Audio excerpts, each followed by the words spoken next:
Mahilig ka rin bang manghuli ng tutubi? Upang paglaruan at maging aliwan.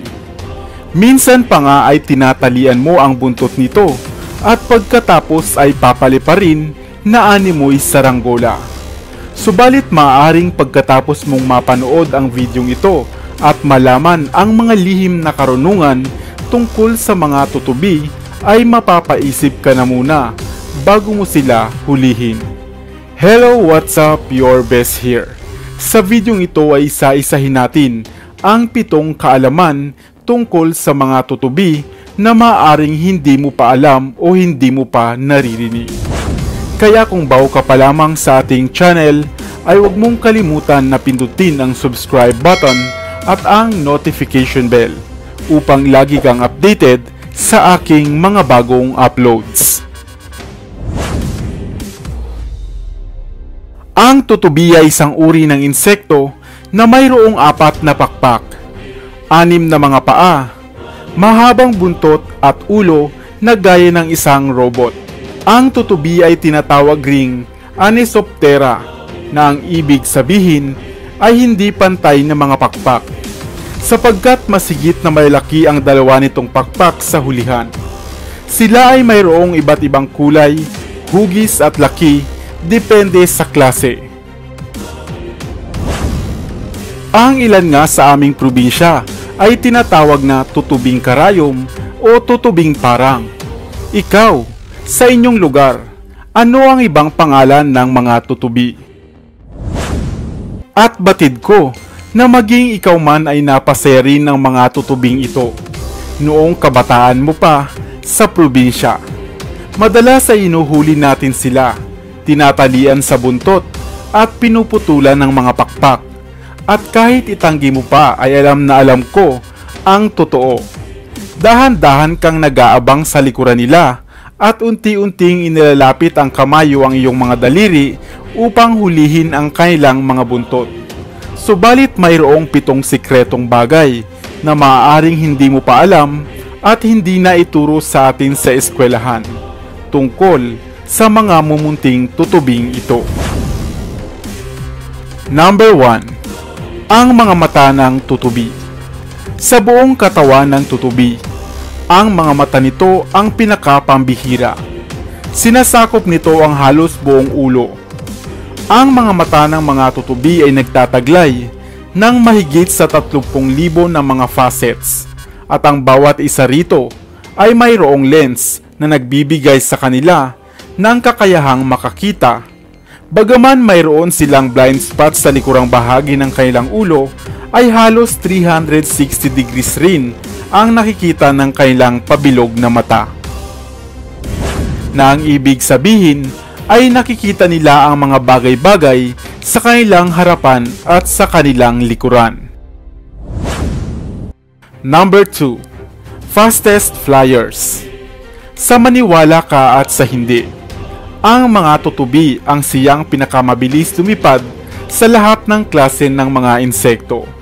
Sa tulong ng kanilang 4 na pakpak ay mabilis nila itong naigagalaw upang makalipad ng mabilis sa kahit saang direksyon na naisin nila. Ang mga pakpak ng tutubi ay kadalasang silag at may mga guhit o marka na animoy mga ugat. At dahil sa bilis nilang lumipad ay malaki lagi ang tsansa nila na makahuli ng makakain. Ang isang tutubi nga ay mayroong kakayahan na lumipad ng 35 miles per hour na kung susumahin ay maaaring mula sa Maynila hanggang sa Batangas sa loob lamang ng 1 oras. Number 3. Breeding o pagpaparami.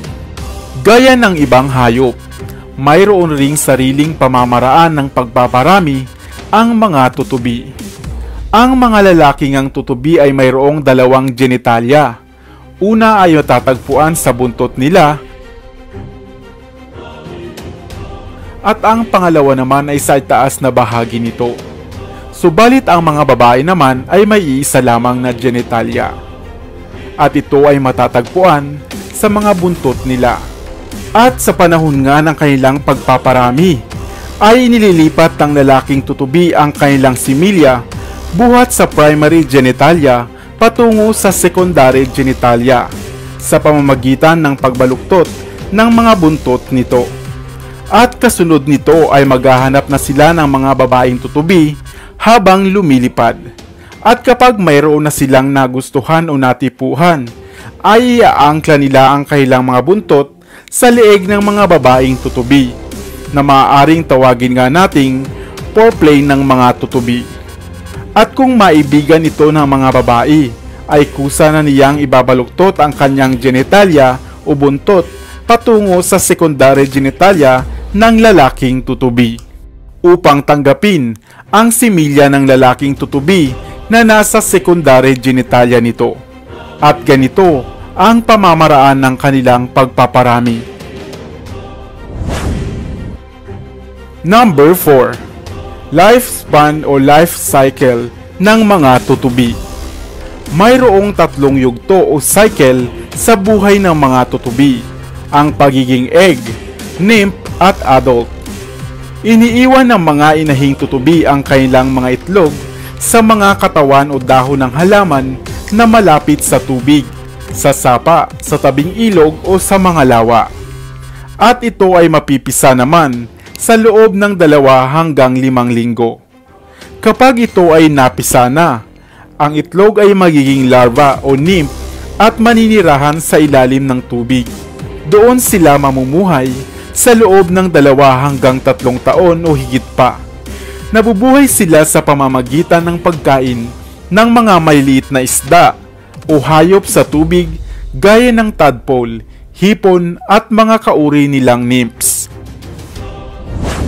Matapos ang ilang taong pamamalagi sa ilalim ng tubig, ang mga nymph ay magsisimula ng umakyat sa itaas ng mga halaman sa tabing ilog para mag-ibang anyo at maging isang ganap na tutubi. Subalit di gaya ng mga nymph, ang mga tutubi ay mabubuhay lamang mula 6 na buwan hanggang 1 taon. Upang higit na maunawaan ay narito ang breakdown ng kanilang life cycle. Ang mga itlog ng tutubi ay namumuhay ng 2 hanggang 5 linggo bago mapisa. Ang mga nymph naman ay mabubuhay ng 2 taon o higit pa bago maging ganap na tutubi. At ang adult o ang mga tutubi naman ay maaaring mabuhay ng 6 na buwan hanggang 1 taon lamang. Number 5. Deadliest Hunter. Kung ang mga nymph ay kumakain ng mga maliliit na hayop sa ilalim ng tubig, ay gayon din ang mga tutubi. Isa rin itong uri ng carnivorous na hayop at mahilig manghuli ng iba pang insekto gaya ng mga langaw, lamok, bubuyog, tipaklong at mga beetles, gamit ang kanilang mga malilinaw na mata at may liksing mga pakpak. Kaya kung hahayaan lamang natin na mamuhay ang mga tutubi, ay makatutulong pala sila upang maiwasan pa natin ang paglaganap ng mga karamdamang maaaring daladala ng ibang insekto gaya ng mga langaw at mga lamok. Number 6. Polusyon. Ang mga tutubi rin ay isang malinaw na indikasyon na malinis at sariwa pa ang mga kailugan. Kung wala ng tutubi na makikita sa inyong mga sapa, lawa o ilog, maaaring ito ay napakarumi at polluted na. Number 7. Indikasyon ng bad elements. Oo, tama. Ang mga tutubi rin ay isang magandang indikasyon o palatandaan na mayroong negatibong enerhiya sa paligid. Kung baga sa mga kagubatan, ay hindi pa ito nasisira o nagagalugad ng mga tao. Kung kaya't pinamamahayan pa ng mga espiritu ng kalikasan at kadalasang sinasabo o nilalapitan ng mga tutubi. Kung kaya, sa susunod na may aali-aligid sa iyong 1 o 2 tutubi o higit pa, ibig sabihin nito, ikaw ay nababalot ng mga negatibong enerhiya o negative vibes. Ngayon, manghuhuli ka ba ng mga tutubi o hahayaan mo na lamang sila at panonoorin na lamang ang masigla nilang paglipad upang kahit papaano ay makatulong tayo sa kapaligiran?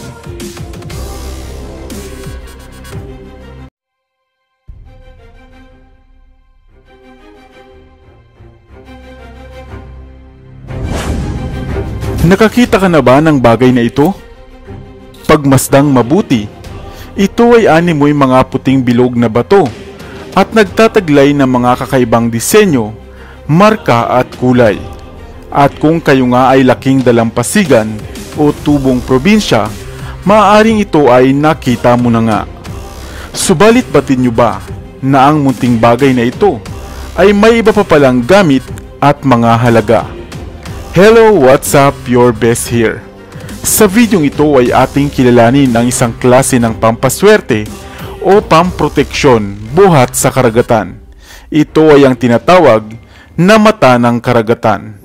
Saan mo nga ba ito maaaring magamit at papaano mo ito makukuha? Animoy biyak na perlas.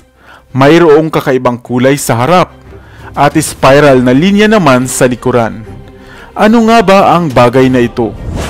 Ito ang mata ng dagat o mas kilala rin bilang Shiva Eye o Pacific Cat's Eye, sapagkat pawang sa karagatan lamang ito natatagpuan.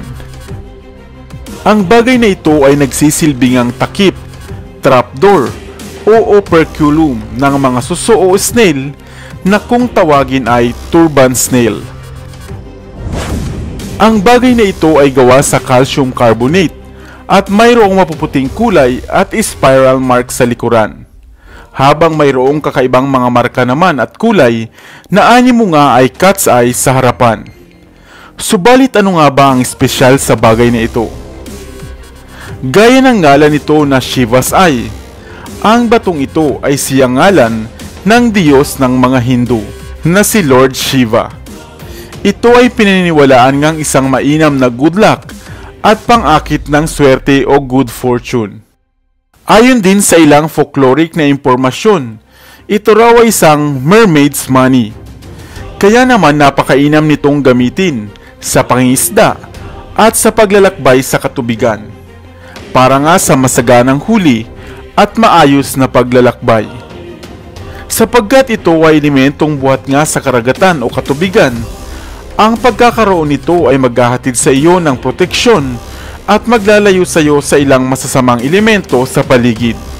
Ito rin ay maaaring maghatid ng maaliwalas, kalmado at serene vibe at magdadala sa iyo ng peace of mind o kaya naman ay relaxation. Samantalang ang mga marka naman sa likod nito ay simbolo ng golden ratio o pagkabalanse sa bawat aspeto ng inyong buhay.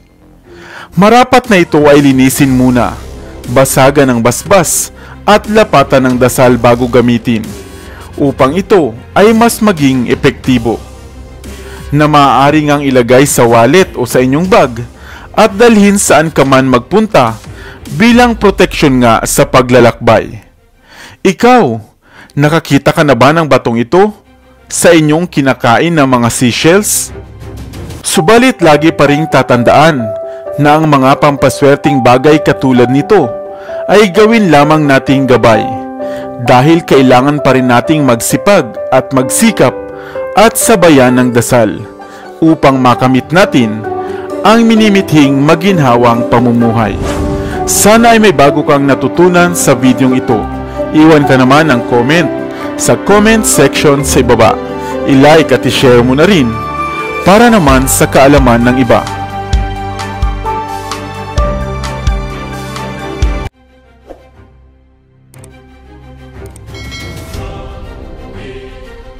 Para sa mga kakaibang kwento ng inspirasyon, kaalaman, hiwaga at misteryo, ako pa rin ang inyong lingkod, ang inyong best para sa Best TV.